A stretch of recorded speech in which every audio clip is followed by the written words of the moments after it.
Welcome friends, welcome back to our class today. आज की class में हम लोग बात करेंगे बैंक रिकंसिलिएशन स्टेटमेंट का। हम समझेंगे बैंक रिकंसिलिएशन स्टेटमेंट होता क्या है, बैंक रिकंसिलिएशन स्टेटमेंट क्यों बनाया जाता है और बैंक रिकंसिलिएशन स्टेटमेंट किस तरीके से बनाया जाता है। शुरू करते हैं अपनी क्लास को। सबसे पहले बात करते हैं कि बैंक रिकंसिलिएशन स्टेटमेंट हमारे लिए इंपॉर्टेंट क्यों है, स्पेशली हम बात करें अगर सीए फाउंडेशन के लिए। तो क्लास 11th में तो इसका इंपॉर्टेंस था ही। सीए फाउंडेशन की अगर अपन बात करते हैं तो इसके अंदर टिपिकली 5 से 10 नंबर का क्वेश्चन पूछा जाता है, थ्योरी और प्रैक्टिस दोनों मिला के। तो 100 मार्क्स के क्वेश्चन में 5 to 10% अगर है तो काफ़ी अच्छा वेटेज है। प्लस इंपॉर्टेंट बात जो याद रखने वाली वो है कि इसमें स्कोरिंग आपका बहुत ज़बरदस्त हो सकता है अगर आपको कंसेप्चुअल क्लैरिटी रहती है। हम लोग अगर रटे नहीं, टॉपिक को अगर समझ लेते हैं तो ये टॉपिक हमको सबसे ईजी टॉपिक्स में से एक हो जाएगा। एग्जामिनर्स क्या-क्या चीज़ें देखते हैं, सबसे पहली बात कंसेप्चुअल क्लैरिटी देखते हैं कि टाइमिंग डिफरेंस और एरर्स को किस तरीके से हमने एडजस्ट किया गया है। एमसीक्यू क्वेश्चंस वगैरह आते हैं, केस बेस्ड क्वेश्चंस वगैरह आते हैं जो अपन देखेंगे आज की क्लास में किस तरीके से होता है। स्कोरिंग टॉपिक है, लॉजिक अगर आपको समझ में आता है तो गड़बड़ कभी होने के चांसेस है ही नहीं, रेयरली गड़बड़ होगा आपका। दूसरी बात, ये वाला चैप्टर हम कर लेते हैं तो सीए इंटरमीडिएट के अंदर पेपर 5-6 के अंदर हमको काफ़ी मदद मिलती है बैंक रिलेटेड एडजस्टमेंट्स करने में। तो जो बच्चे सीए इंटर में पहुंचते हैं उनको भी अगर बैंक रिकंसिलिएशन स्टेटमेंट क्लैरिटी अगर है तो उनका ये टॉपिक्स भी बड़े आसानी से हो जाता है। ठीक है, तो समझते हैं सबसे पहले बैंक रिकंसिलिएशन स्टेटमेंट है क्या। ये एक रिटन एक्सप्लेनेशन है। किस चीज के लिए? रिकंसाइल करने के लिए। क्या चीज रिकंसाइल करेंगे? दो चीज रिकंसाइल करेंगे, एक हम कैश बुक को रिकंसाइल करेंगे, एक हम पासबुक को रिकंसाइल करेंगे। यहाँ पे हमने नाम लिया है शर्मा जी का, क्योंकि हम एक एग्जाम्पल जो लेंगे जिससे समझेंगे बैंक रिकंसिलिएशन स्टेटमेंट, उसके अंदर हमारा मुख्य हीरो जो होगा वो शर्मा जी होगा। तो यहाँ पे बिजनेस की जगह मैंने शर्मा जी बोल दिया एज एन इंडिविजुअल अगर अपन बात करते हैं तो अगर डिफरेंस समझना चाहें तो कैश बुक में क्या क्या होता है, कैश बुक में हम लोग अपनी ही एंट्रीज करते हैं। ये हमारी डायरी है, ये बिजनेस की है, ये बैंक की है।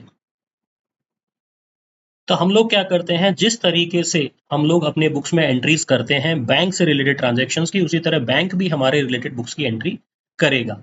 ठीक है, तो सपोज मैंने कहा कि मैंने बैंक में 10,000 जमा करवाया, शर्मा जी ने कहा 10,000 जमा करवाएं, तो बैंक वाला बोलेगा शर्मा जी के 10,000 रुपीज जमा हो गए। अगर दोनों ने एक ही बात बोली है तो बैंक रिकंसिलिएशन स्टेटमेंट की जरूरत ही नहीं पड़ेगी। तो जरूरत कब पड़ती है? जब इन दोनों अमाउंट में या बैलेंस ऑफ कैश बुक अगर हमारा बैलेंस ऑफ पासबुक से मैच नहीं करता, मतलब बैंक की जो किताब है उससे अगर मैच नहीं करता, तभी बैंक रिकंसिलिएशन स्टेटमेंट काम आएगा, वरना बैंक रिकंसिलिएशन स्टेटमेंट की जरूरत पड़ती ही नहीं है। इसका मतलब हमें, चूंकि सेम बैंक ट्रांजेक्शन हम लोग कर रहे हैं, बिजनेस भी वही बैंक ट्रांजेक्शन कर रहा है, बैंक वाला वही बिजनेस की एंट्री कर रहा है, इसलिए कोई डिफरेंस होना ही नहीं चाहिए। अगर डिफरेंस है तो उसको हम बैंक रिकंसिलिएशन स्टेटमेंट के माध्यम से हम लोग उसे ठीक करेंगे। आप समझते हैं कि एग्जामिनेशन में प्रॉब्लम कहाँ होता है। बहुत बार क्वेश्चन पूछा जाता है कि is the bank reconciliation statement A part of double entry system. क्या डबल एंट्री सिस्टम का हिस्सा है? तो आंसर क्या होगा? नहीं। बैंक रिकंसिलिएशन स्टेटमेंट एक मेमोरेंडम स्टेटमेंट है। इसके अंदर कोई डेबिट कोई क्रेडिट नहीं होता है, कोई तरह का लेजर अकाउंट नहीं बनाया जाता है। सिर्फ और सिर्फ हम किस लिए बनाए जाते हैं? जो डिफरेंसेस है हमारे, उस डिफरेंस को हम एक्सप्लेन करने के लिए बैंक रिकंसिलिएशन स्टेटमेंट बनाते हैं, वरना इसका अकाउंटिंग के साथ में कोई लेना देना नहीं है। तो लेजर और जर्नल एंट्री में जो आप ट्रांजैक्शन करते हो और बैंक रिकंसिलिएशन में जो ट्रांजैक्शन करते हो, दोनों में फर्क समझ लेना। लेजर अकाउंट हमारा बनता है डबल एंट्री सिस्टम के हिसाब से, हर एक डेबिट का एक क्रेडिट होता है, जबकि बैंक रिकंसिलिएशन स्टेटमेंट एक स्टैंड अलोन वर्किंग नोट है। ये आपको एक्सप्लेन करेगा कि दोनों डिफरेंसेस, मतलब कैश बुक और पासबुक के अंदर डिफरेंस हुआ है, किस कारण से डिफरेंस है, वो बताने के लिए हम करते हैं। बाकी इसका किसी भी रूप से it never effects the double entry books. तो इसका आंसर समझ लेना कि क्या bank reconciliation system double entry system का हिस्सा है, तो आंसर होगा नहीं है। ठीक है, क्योंकि यहाँ पे हम लोग किसी तरह की एंट्रीज वगैरह रिकॉर्ड नहीं करते हैं। बात करते हैं अभी डिफरेंसेस अगर है तो किन कारणों से हो सकती है। जैसे अपन ने कहा भाई शर्मा जी हमारे मुख्य किरदार हैं, तो शर्मा जी अगर बैंक को फोन करते हैं तो क्या क्या डिफरेंसेस हो सकता है, शर्मा जी कॉल करने से पहले अपन समझ लेते हैं।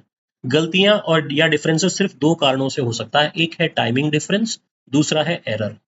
टाइमिंग डिफरेंस का मतलब क्या होता है? कैश बुक में मैंने एंट्री आज की है, सपोज आज है 9 जुलाई, 2026। मैंने कैश बुक में कोई एंट्री की है और ये बैंक के पासबुक में ये एंट्री हुई है, मान लीजिए 20 जुलाई 2026 को। एग्जाम्पल क्या हो सकता है, मैंने मान लीजिए एक चेक डिपॉजिट किया है आज, तो कैश बुक में मैंने आज लिख दिया एंट्री की चेक डिपॉजिट हो गया, और मैं भूल गया उस चेक को अपने ही ड्रॉर में रख के भूल गया। अब मैं 18 तारीख को 18 जुलाई को बैंक के पास जाता हूँ और ये चेक जमा करवाता हूँ। बैंक ने क्या किया, मेरे अकाउंट में 20 जुलाई को ये चेक को क्रेडिट कर दिया। ये जो डिफरेंस है 9 तारीख से लेके 20 तारीख का डिफरेंस, इसे हम बोलते हैं टाइमिंग डिफरेंस। ऐसा डिफरेंस जो कि जेन्युइन ट्रांजैक्शन तो है, लेकिन रिकॉर्ड किया है दोनों साइड्स में ऑन डिफरेंट डेट्स। ये जब समय खत्म हो जाएगा तो ये ऑटोमेटिक एडजस्टमेंट हो जाएगा। मतलब जैसे ही 9 जुलाई का 20 जुलाई होगा, दोनों की बुक्स में बैलेंस सेम हो जाएगा। इस तरह की डिफरेंसेस को हम बोलते हैं टाइमिंग डिफरेंस। एक कारण ये हो सकता है। दूसरा है एरर, गलती कर देना। ये गलती किसके एंड से हो सकती है, ये शर्मा जी या बिजनेस की एंड पे गलती भी हो सकती है और बैंक के एंड पे भी हो सकती है। बैंक के एंड पे गलतियां बहुत रेयरली होती है, क्योंकि बैंक के अंदर चेक्स एंड कंट्रोल्स ज्यादा अच्छे होते हैं। लेकिन फिर भी अपन ये मान लेते हैं कि अगर बिजनेस की तरफ से या बैंक की तरफ से अगर गलती है, तो भी हमारा कैश बुक जो है पासबुक्स के बैलेंस से मैच नहीं होगा। तो हमें समझने की जरूरत है कि गलतियां किस तरह की हो सकती है। तो गलतियां दो तरह की हो सकती है। One would be timing difference की वजह से, और दूसरा है जो एंट्रीज के अंदर कोई एरर हमने कर दिया है। 5,000 की जगह 50,000 लिख देना, 2,000 की जगह 20,000 लिख देना, ये सारी गलतियां जो होती है वो एरर्स कहलाती है। तो दो कारणों से हमारा बैंक बैलेंसेस जो है चेंज हो सकता है। अब बात आती है कि साहब शर्मा जी को बीआरएस बनाना ही क्यों है। इंपॉर्टेंस ऑफ मेकिंग बीआरएस क्या है, एक्यूरेसी वेरीफाई करता है। हम ये देख सकते हैं कि हमारा बैंक बैलेंस जो है एग्जैक्ट पिक्चर प्रेजेंट कर रहा है कि नहीं, वो आपको बीआरएस के माध्यम से पता चलता है। ये एक तरह से इंपॉर्टेंस ऑफ बीआरएस हो गया। इंपॉर्टेंस थ्योरेटिकल क्वेश्चन बनता है। दूसरा इंपॉर्टेंस क्या है, इससे गलतियां जो हमने की है उसको आप पकड़ सकते हो। एरर ऑफ ओमिशन, ओमिशन का मतलब भूल की गलती। रॉन्ग एंट्री, ए की जगह बी का नाम लिख दिया, राम की जगह श्याम का नाम लिख दिया। या बैंक मिस्टेक्स, बैंक की वजह से जो मिस्टेक्स हो जाती है उनको, एरर्स को डिटेक्ट करता है bank reconciliation statement. Prevents fraud, किसी अकाउंटेंट ने यानी मान लीजिए कोई घोटाला कर दिया, अकाउंटिंग में गड़बड़ी कर दिया, बैंक रिलेटेड ट्रांजेक्शन में कोई गड़बड़ कर देता है, या तो जो भी अनएक्सप्लेन्ड गैप्स वगैरह है या मिस अप्रोप्रिएशन ऑफ फंड्स है, उसको पकड़ने में मदद करता है BRS. Ensures control, internal control जो होता है या ऑडिट के टाइम पे हर एंट्री का चेक पॉइंट के रूप में बैंक रिकंसिलिएशन स्टेटमेंट काम आता है। ठीक है, तो कुल मिला के बैंक रिकंसिलिएशन स्टेटमेंट का इंपॉर्टेंस क्या हुआ, एक्यूरेसी पता चलती है, गलतियां पता चलती है, फ्रॉड एरर का पता चलता है आपको, और इंटरनल कंट्रोल्स में मदद करता है। ये हो गया आपका importance of bank reconciliation statement. अब बात आती है अलग अलग तरह के एग्जाम्पल्स कौन कौन से हैं जिसकी वजह से हमारा मिसमैच होता है। मिसमैच का मतलब क्या हो गया, कैश बुक हमारा पासबुक से मैच नहीं करता है, उसे हम कहते हैं मिसमैच। कौन कौन से कारणों से हो सकता है, checks issued but not presented. मान लेते हैं किसी ने 10,000 रुपए का चेक इश्यू किया। सपोज शर्मा जी ने वर्मा जी को एक 10,000 रुपीज का चेक इश्यू किया। वर्मा जी सो गए, उन्होंने उस चेक को बैंक में लगाया ही नहीं। तो शर्मा जी ने क्या किया, अपने बुक्स को 10,000 से कम कर लिया, लेकिन बैंक के अंदर मेरा बैलेंस उतना का उतना है। तो इसकी वजह से क्या हो जाएगा, मेरा मिसमैच हो जाएगा, बैंक रिकंसिलिएशन स्टेटमेंट में ये पकड़ में आ जाएगी। ये क्या होता है, चेक्स इन ट्रांजिट का एग्जाम्पल है। Cheques deposited by Sharma ji but not collected, इसका उल्टा हो गया। यहाँ पे तो इश्यू किया था, यहाँ डिपॉजिट कर दिया, लेकिन बैंक ने कलेक्ट नहीं किया। Cheques deposited but dishonoured, cheque हमने दिया लेकिन बाउंस बैक हो गया, डेट नहीं लिखा था, उसके अंदर सिग्नेचर का मिसमैच था, नाम का स्पेलिंग मिस्टेक था। तो ये, या फिर ये बैंक ने लेट रिकॉर्ड किया। उसी तरह से बैंक की तरफ की एंट्रियां गलती कौन कौन सी हो सकती है, डायरेक्ट डिपॉजिट गलती तो नहीं बोलेंगे, बैंक की तरफ से कौन कौन सी एंट्री हो जाती है, डायरेक्ट डिपॉजिट। सपोज एक कस्टमर ने, किसी ने शर्मा जी के अकाउंट में डायरेक्ट पैसा डाल दिया, इनको पता था नहीं इसलिए कैश बुक में एंट्री की नहीं, बैंक में तो ऑटोमेटिक अपडेट हो जाता, तो बैंक का बैलेंस ज्यादा, हमारा बैलेंस कम, तो ये मिसमैच हो गया, नहीं मिल रहा। बैंक चार्जेस लगाते हैं या ओडी इंटरेस्ट लग जाता है या कलेक्शन चार्जेस लगाते हैं, चेकबुक का इश्यू करने की वजह से, बैंक स्टेटमेंट की वजह से कुछ कुछ चार्जेस बैंक लगा देता है, उसकी वजह से बैंक अपना बैलेंस को कम कर देता है, हमको पता नहीं रहता, इसलिए हमारा बैलेंस बराबर उतना का उतना रहता है, उसकी वजह से मिसमैच होता है। Standing instruction for payment, standing instruction का मतलब क्या होता है, हमने बैंक को निर्देश दिया कि 5 तारीख को 5th ऑफ एवरी मंथ मेरे अकाउंट से 10,000 रुपए निकाल कर मिस्टर एक्स के अकाउंट में जमा करवा देना। हो सकता है एक मिस्टर एक्स मकान मालिक होगा, या दूध वाला होगा, मिर्ची वाला होगा, सब्जी वाला होगा, कोई भी होगा। तो हमने स्टैंडिंग इंस्ट्रक्शन दे दिया कि भाई हर महीने की 5 तारीख को कुछ पैसा इसके अकाउंट में ट्रांसफर कर देना। तो बैंक में एंट्री तो हो जाएगी, लेकिन मेरी बुक्स में एंट्री नहीं हुई होगी अगर मैं भूल गया होऊंगा। तो ये सब कारण है आपको बैंक और कैश बुक मिसमैच करने के। तो ये एग्जाम्पल्स हमने देखे हैं, ये एग्जाम्पल समझ में आएंगे तो जब हम क्वेश्चन करेंगे तो हमको ये पता चलेगा क्या क्या कारण हो सकते हैं। ठीक है, सबसे इंपॉर्टेंट स्लाइड ये हो गया है आपका, जिसके अंदर हमको ये समझना है कि गोल्डन मेथड है क्या बैंक रिकंसिलिएशन स्टेटमेंट का। गोल्डन मेथड क्या है? एक ही रूल है बस, कुछ याद नहीं करना, कुछ रटना नहीं। हम रटेंगे तो गड़बड़ हो जाएगा। हम बोलेंगे स्टार्टिंग फ्रॉम कैश बुक का क्वेश्चन है, स्टार्टिंग फ्रॉम कैश पासबुक का है, डेबिट बैलेंस से करना है, क्रेडिट बैलेंस से करना, कोई तरह की चीजें काम की नहीं है। हमको सिर्फ एक ही चीज याद रखनी है, वो चीज है क्या? जो भी आपको बैलेंस दिया वो हमारा स्टार्टिंग पॉइंट होगा। हमको सिर्फ एक ही सवाल पूछना है, is the balance I am trying to find is higher और lower than my starting balance. मुझे शुरू करना है यहां से। सपोज कैश बुक से शुरू करता हूं, तो मेरी मंजिल कहां होगी? पासबुक में होगी। तो एक ही बात मुझे याद रखना है कि ये जो ट्रांजैक्शन की हम बात कर रहे हैं, उसकी वजह से मेरा पासबुक का बैलेंस ज्यादा हो रहा है या कम हो रहा है, बस। अगर ज्यादा हो रहा है तो मैं ऐड कर दूंगा, अगर कम हो रहा है तो मैं लेस कर दूंगा। इतना सा नियम अगर आप याद रख लेंगे तो गलती कभी भी नहीं करेंगे।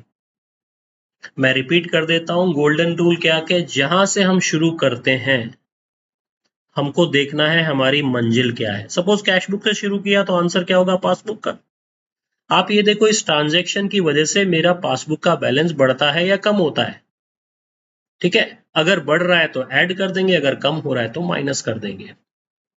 ये देखो लिखा है यहाँ पे, इफ द टारगेट बैलेंस मतलब जहां जाना है, वुड बी हायर, अगर ज्यादा होता है तो हमें ऐड कर देना, अगर टारगेट बैलेंस हमारा कम होता है उसे लेस कर देना। कुछ एक एग्जांपल से इसको समझते हैं।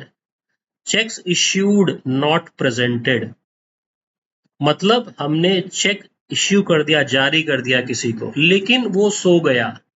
हमने कैश बुक से शुरू किया है, मान लीजिए पासबुक की तरफ जाते हैं हमने एक जने को चेक इश्यू किया तो हमने क्या किया? कैश बुक को कम कर लिया। ये बंदा जिसको हमने चेक दिया वो सो गया, जमा नहीं करवा पाया, किसी कारण से गांव चला गया, कुछ भी हो गया, जमा नहीं करवाया। अब जमा नहीं करवाया तो मेरा पासबुक का बैलेंस क्या है? ज्यादा है।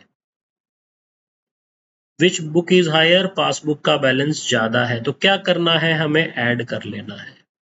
इसका मतलब अगर मैं स्टार्टिंग पॉइंट कैश बुक का रखता हूं तो सारे checks issued not yet presented को मैं क्या करूंगा? अपने बुक्स में ऐड कर लूंगा।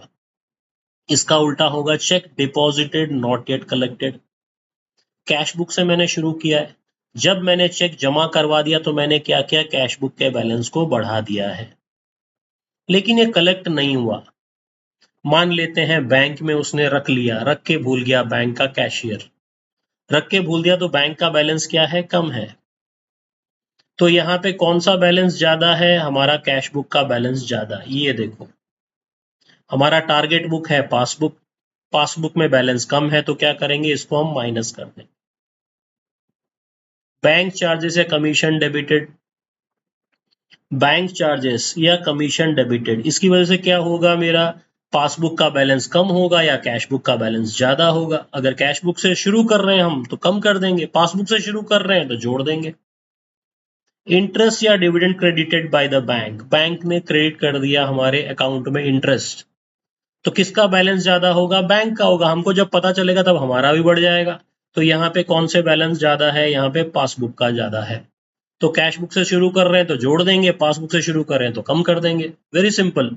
Direct deposit by customer, customer में सीधे हमारे खाते में जमा करवा दिया, इसकी वजह से क्या होगा?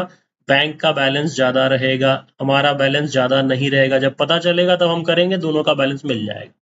लेकिन जब तक हमको पता नहीं है तब तक बैंक का पासबुक का बैलेंस ज्यादा रहेगा। तो कैश बुक से शुरू कर रहे हैं तो ज्यादा होगा तो जोड़ दें, पासबुक से शुरू करेंगे कम होगा तो घटा दें।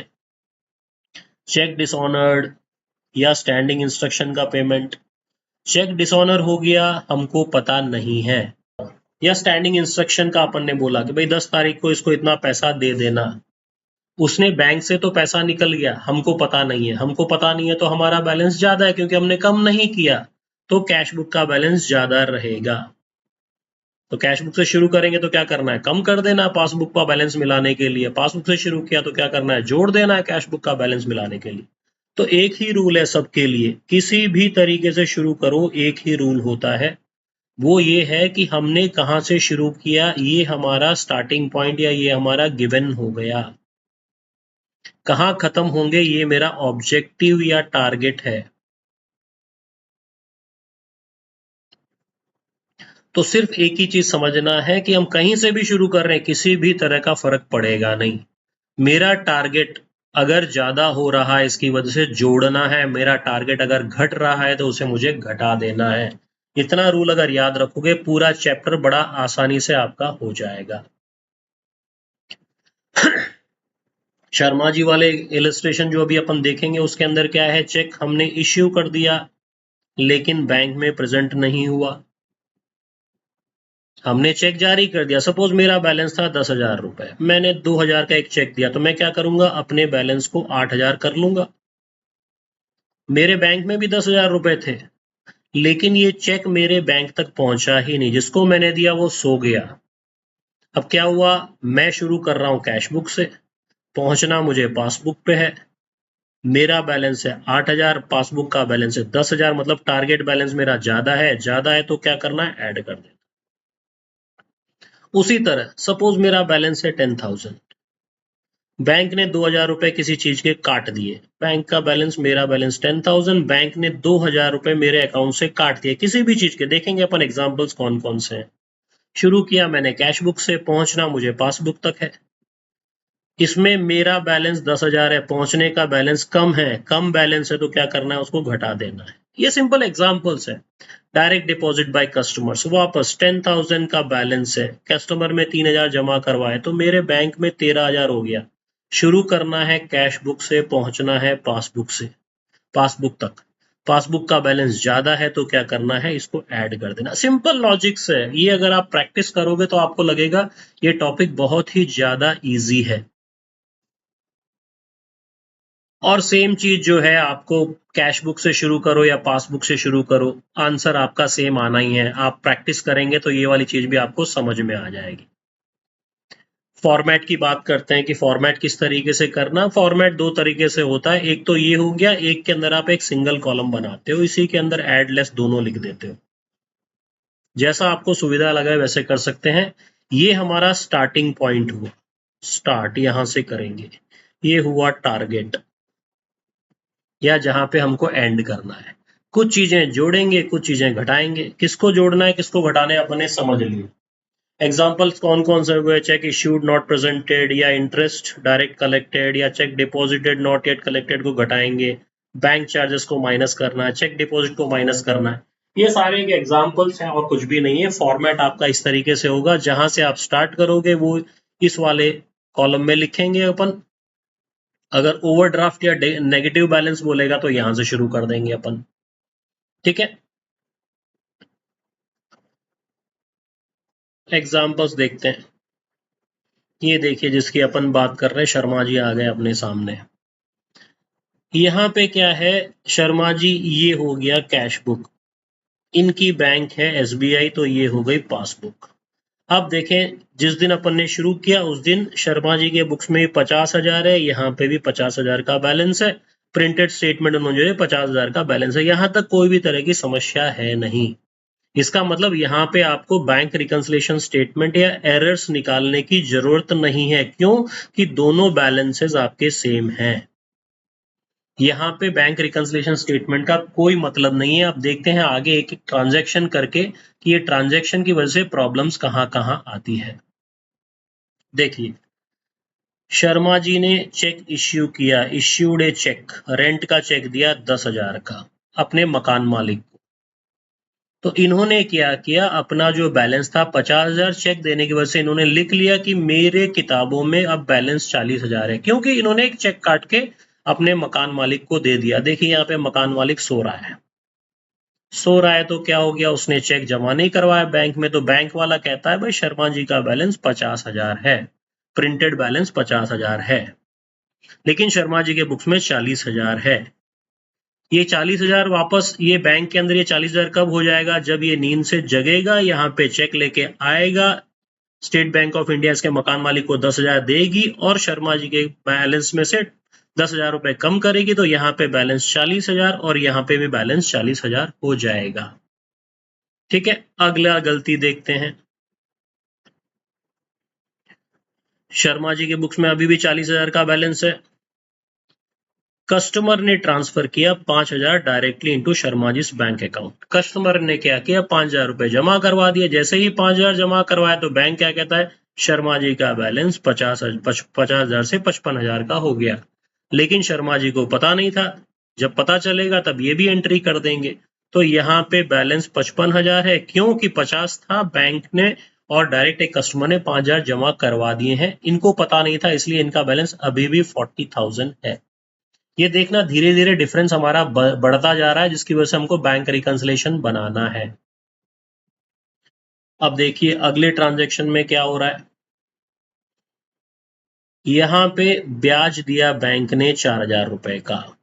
तो ब्याज दिया तो पहले बैलेंस था 55,000 का, अब हो गया 59,000 का।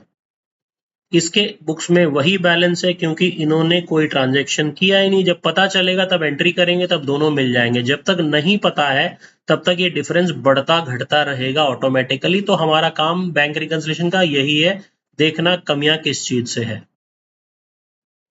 अगले दिन क्या होता है? बैंक ने 100 रुपए और चार्ज कर दिए तो जो बैलेंस था उसमें 100 रुपया और कम हो गया। यहाँ पे इनका बैलेंस अभी भी 40,000 का है, तो डिफरेंस और बढ़ गया है।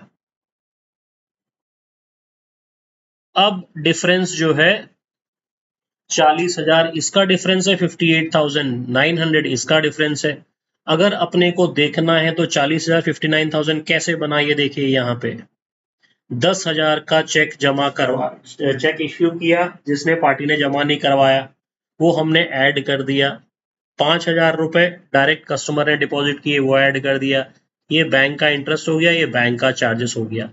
तो ये अगर अपन करेंगे तो हमारा बैलेंस बैंक का और कैश बुक का हमारा मिल जाएगा।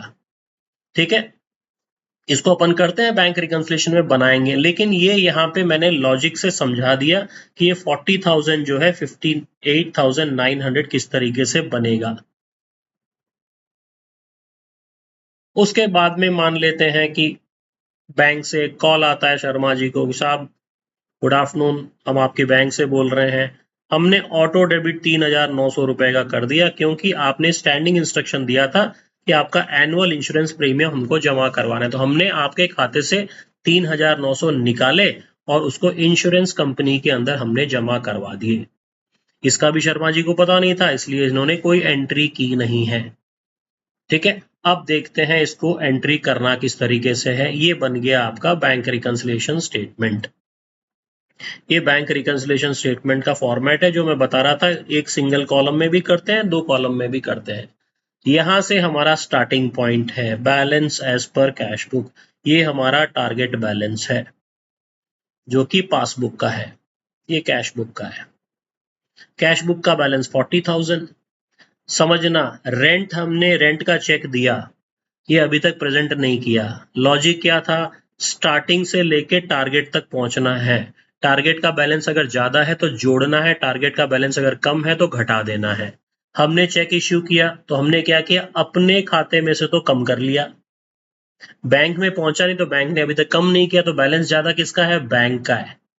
बैंक का बैलेंस ज्यादा है तो क्या करना है? प्लस कर देना। यहाँ पे देखो ये प्लस किया है 10,000।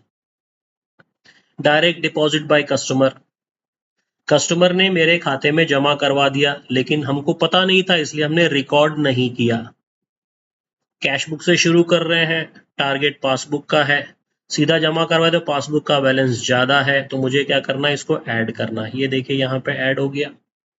Interest credited by bank, same logic, cash book से शुरू है, पता ही नहीं था हमको, रिकॉर्ड नहीं किया, तो बैंक का बैलेंस ज्यादा है तो हमें क्या करना है? ऐड कर देना है।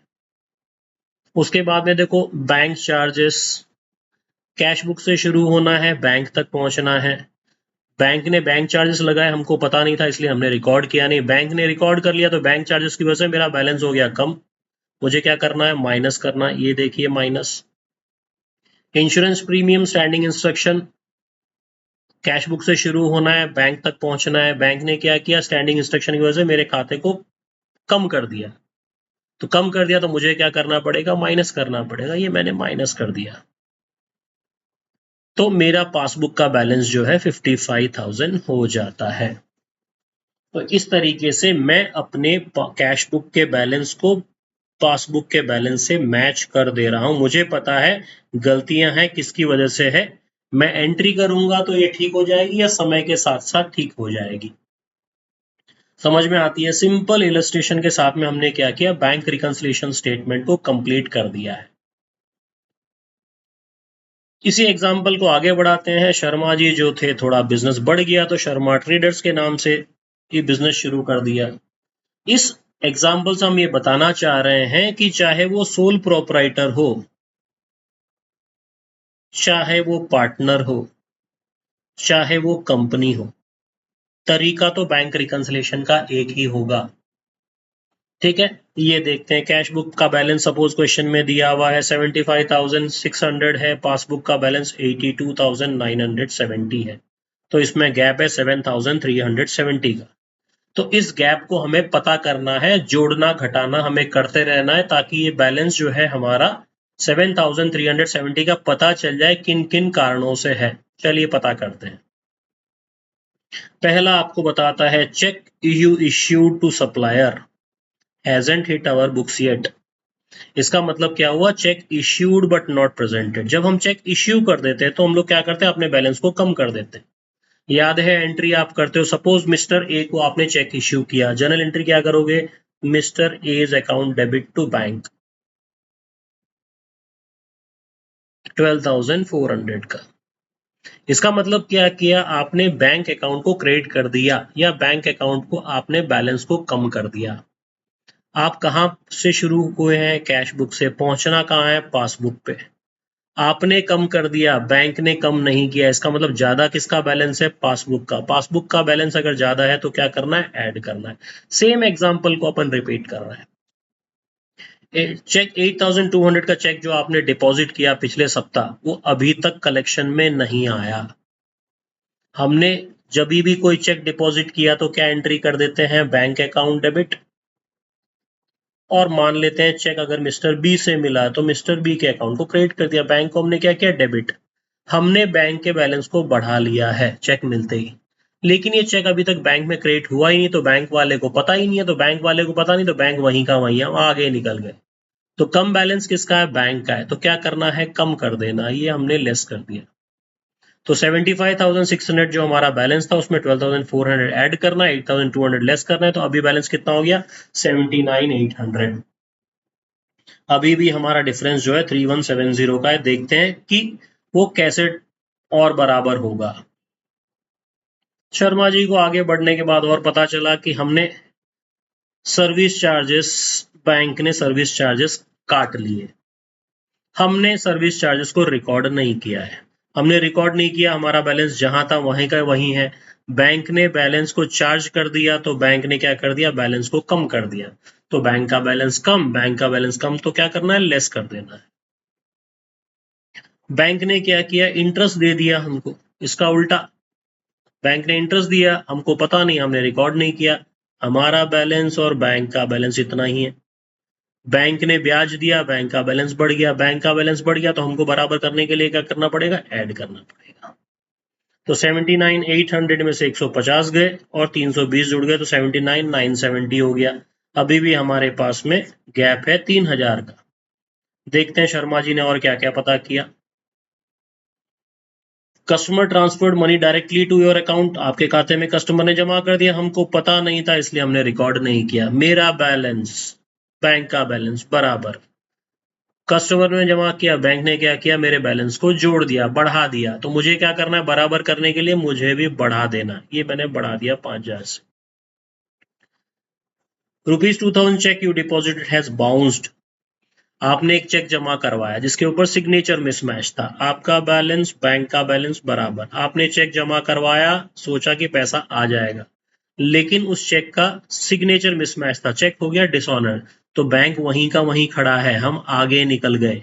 बैंक से मिलने के लिए क्या करना पड़ेगा, लेस करना पड़ेगा, लेस कर दिया। तो इस तरीके से हम करेंगे तो 79,970 प्लस 5,000 माइनस 2,000 ये आपका बैलेंस आपका मैच हो जाता है। सिंपल लॉजिक, टारगेट देखना है कौन है, टारगेट ट्रांजैक्शन की वजह से बढ़ता है तो हमें बढ़ाना है, टारगेट घटता है तो घटा देना है। इसी नियम से चलते रहोगे, बैंक रिकंसिलिएशन स्टेटमेंट बड़ा इजी हो जाता है। एक क्वेश्चन कीजिए आप अपने आप से, कैश बुक का डेबिट बैलेंस है 32,000, check issued not presented 6,500, check deposited not collected 3,200, bank charges not recorded 180। तो क्या करना है, शुरू कहां से किया, कैश बुक से, पहुंचना कहां है, पासबुक से। देखो हर ट्रांजैक्शन की वजह से कौन कौन सी चीज जुड़ती है, कौन कौन सी घटती है, जोड़ दो। चेक इश्यूड नॉट प्रेजेंटेड, हमने अपने बैलेंस को कम कर लिया, बैंक का बैलेंस ज्यादा है, तो ज्यादा है तो क्या करना है, ऐड करना है, ऐड कर दो इसको। चेक डिपॉजिटेड नॉट कलेक्टेड, हमने अपने बैलेंस को बढ़ा लिया, बैंक का बैलेंस उतने का उतना है, क्या करना है, कम कर देना है। बैंक चार्जेस नॉट रिकॉर्डेड, मैंने कुछ नहीं किया, मेरा बैलेंस उतने का उतना है, बैंक ने क्या किया, मेरे बैलेंस को कम कर दिया। बराबर करने के लिए क्या करूं, बैंक के बैलेंस को कम कर दूं, मिल जाएगा बैंक रिकंसिलिएशन स्टेटमेंट। ठीक है, आगे बढ़ते हैं। शर्मा जी की दुकान जो है किराना स्टोर से लेके कॉर्पोरेट इंडिया बन जाती है साहब।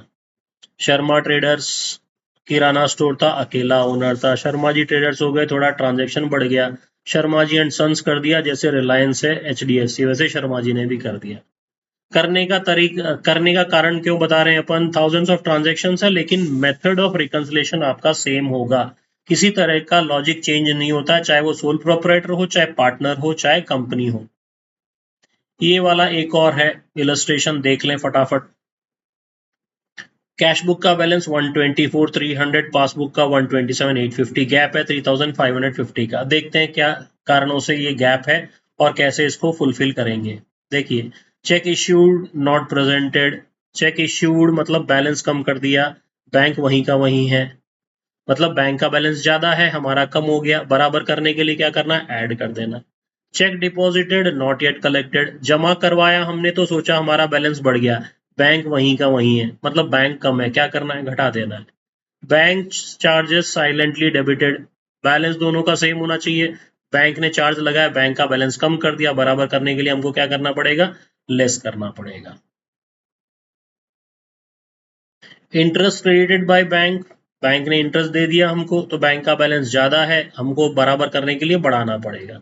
कस्टमर ने डायरेक्ट डिपॉजिट कर दिया, बैंक का बैलेंस बढ़ गया, हमको बराबर करने के लिए बढ़ा देना है।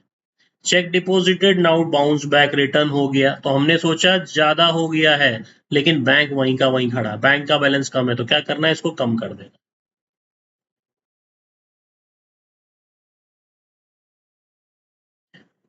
Check received and recorded but never actually send to bank, हमने चेक रिसीव किया, उसको रिकॉर्ड भी कर लिया, लेकिन सो गए, बैंक में भेजा ही नहीं। रिकॉर्ड कर दिया मतलब हमने अपना बैलेंस बढ़ा दिया, लेकिन बैंक तो वहीं का वहीं है, तो बैंक का बैलेंस कम है, बराबर करने के लिए कम कर दो।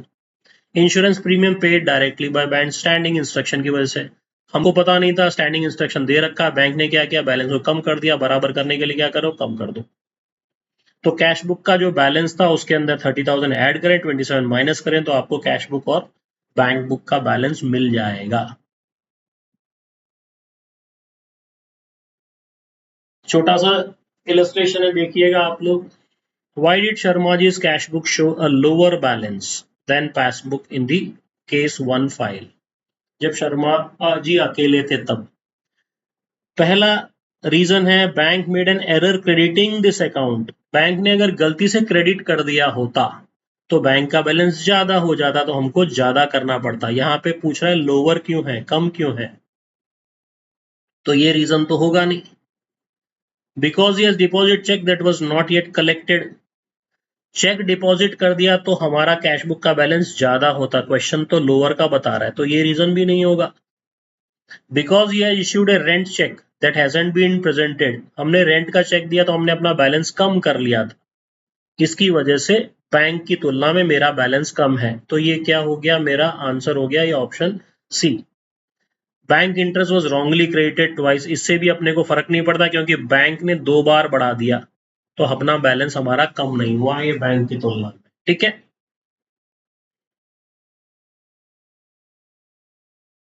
Cash book shows a debit balance of 20,000, cheque of 3,000 issued not yet presented। मेरा बैलेंस और बैंक का बैलेंस बराबर होना चाहिए, अमाउंट लिखेंगे तो कंफ्यूजन हो जाएगा।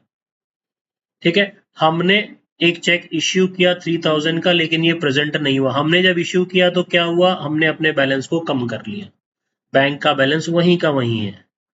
तो दोनों में ज्यादा बैलेंस किसका है, बैंक का बैलेंस है। तो हम लोग क्या करेंगे, ऐड करेंगे। तो 20,000 में 3,000 हम ऐड कर देंगे तो कितना हो जाएगा हमारा बैलेंस, 23,000 का बैलेंस हो जाएगा। ठीक है, नेक्स्ट देखें। अगर हम बैलेंस लेते हैं पासबुक का, तो जो आपने कैश बुक से एंट्री कैश बुक में किया है उसका रिवर्सल कर दीजिए। सपोज हमने कैश बुक से शुरू किया है, पासबुक पे पहुंचते हैं तो यहाँ पे ऐड माइनस ऐड लेस जो किया है, तो पासबुक से आ रहे तो उल्टा आ रहे तो क्या करेंगे, उल्टा करेंगे। तो देखें कि किस तरीके से होगा, cheque deposited but not collected. Cheque deposit कर दिया आपने लेकिन उसको आपने कलेक्ट ही नहीं किया, मतलब बैंक ने कलेक्ट नहीं किया। तो कैश बुक से शुरू करते हैं तो क्या करते हैं, कैश बुक में हमने जैसे ही चेक डिपॉजिट किया हमने बढ़ा दिया, जबकि बैंक का उतना है। तो कैश बुक में हम लोग क्या करते हैं, लेस करते हैं। पासबुक वाला हो जाएगा तो क्या कर देंगे, लेस का उल्टा ऐड कर देंगे। ये ऐड वाला आंसर आ जाएगा आपका। ठीक है, उल्टा भी अगर अपने को देखना है, मान लीजिए पासबुक से शुरू किया है हमने, पासबुक से शुरू किया, पहुंचना कहाँ है, कैश बुक में पहुंचना है अपने। ठीक है, चेक डिपॉजिट तो हो गया लेकिन कलेक्ट नहीं किया, चेक डिपॉजिट किया कलेक्ट नहीं किया, यहाँ पे तो बैलेंस ज्यादा हो गया, यहाँ पे बैलेंस है कम। पासबुक से कैश बुक की तरफ जाना है तो टारगेट में क्या हो रहा है, बढ़ रहा है, बढ़ रहा है तो हमें क्या करना है, ऐड कर देना। सिंपल लॉजिक, एक ही रूल है सबका कि टारगेट बैलेंस को आप देखो कहां से शुरू हो रहे हो, टारगेट देखो बढ़ रहा है तो ऐड कर दो, घट रहा है तो लेस कर दो। मार्क्स स्कोर करने के टिप्स कौन कौन से, हमेशा स्टार्टिंग बैलेंस देखो ठीक से, पासबुक है या कैश बुक है वो ठीक से देखना पड़ेगा। आधे से ज्यादा लोग तो गलती वहीं से कर देते हैं। फाइनल आंसर देखना क्या होगा, उसको जोड़ घटाने में वो वाली चीज काम में लेना पड़ेगा। ठीक है, ओवरड्राफ्ट अगर है तो ओवरड्राफ्ट का मतलब नेगेटिव बैलेंस होता है, तो नेगेटिव लिख के बाकी सब चीजें कर दोगे तो भी आपको आंसर आ जाएगा। प्रैक्टिस आपको करनी है दोनों डायरेक्शन, पासबुक से भी करनी है कैश बुक से भी करनी है। लॉजिक गोल्डन रूल हमारा वही रहेगा। कॉमन मिस्टेक्स ये आपने डिस्कस कर लिया। ये आपको जो चीजें समझने वाली है कि भाई कौन से ट्रांजैक्शन से कौन सा बैलेंस बढ़ जाता है, तो आपको पता चल जाएगा ऐड करना है या लेस करना है। वीडियो को एक बार रोक के चेक कर लेना, नोट करना है तो नोट कर लीजिएगा इसको। सेल्फ स्टडी करने के लिए हम लोग क्या कर सकते हैं, सेल्फ स्टडी करने के लिए हमने जीएस एकेडमी ने एक वेबसाइट बनाया जिसका नाम है पढ़ोबढ़ो.com। ये पढ़ोबढ़ो.com वेबसाइट में अगर आप जाओगे तो यहाँ पे लिखा है प्रैक्टिस एमसीक्यू फ्री। इसको जब आप क्लिक करेंगे तो आप यहाँ पे पहुंच जाएंगे चैप्टर वाइज क्विज बैंक। यहाँ पे आपको सीए फाउंडेशन के क्वेश्चंस 11 12 के 8 to 10 के बीकॉम एमबीए के क्वेश्चंस वगैरह मिल जाएंगे। आपको सीए फाउंडेशन का करना है तो आप यहाँ पे क्लिक करेंगे। यहाँ पे क्लिक करेंगे तो चारों चैप्टर्स, चारों सब्जेक्ट्स खुल जाएंगे। 60 से ज्यादा चैप्टर्स हैं, आप आराम से प्रैक्टिस कीजिएगा फ्री में। साथ ही साथ आपको लॉजिक भी दिया हुआ है, आंसर भी दिया हुआ है, तो कोई गलती अगर कर रहे हैं तो उसको आप ठीक भी कर लीजिएगा। ठीक है, तो उम्मीद करता हूं बैंक रिकंसिलिएशन स्टेटमेंट आपको समझ में आ गया हो गया। नेक्स्ट में हम लोग क्या करेंगे, नेक्स्ट वीडियो जो बनाएंगे बैंक रिकंसिलिएशन स्टेटमेंट के हम लोग 4 मेथड्स जो हैं उसको हम डिस्कस करेंगे। 4 मेथड्स कौन कौन से हुए, कैश बुक का पॉजिटिव बैलेंस, कैश बुक का नेगेटिव बैलेंस जिसको अपन ओवरड्राफ्ट भी बोलते हैं। उसी तरह पासबुक से शुरू करेंगे, पासबुक का पॉजिटिव बैलेंस, पासबुक का नेगेटिव बैलेंस। तो ये 4 मेथड्स के 4 हम अलग अलग क्वेश्चंस करेंगे जिससे अपने को बैंक रिकंसिलिएशन स्टेटमेंट की प्रैक्टिस भी अच्छे तरीके से हो जाएगी। ठीक है, thank you so much and bye.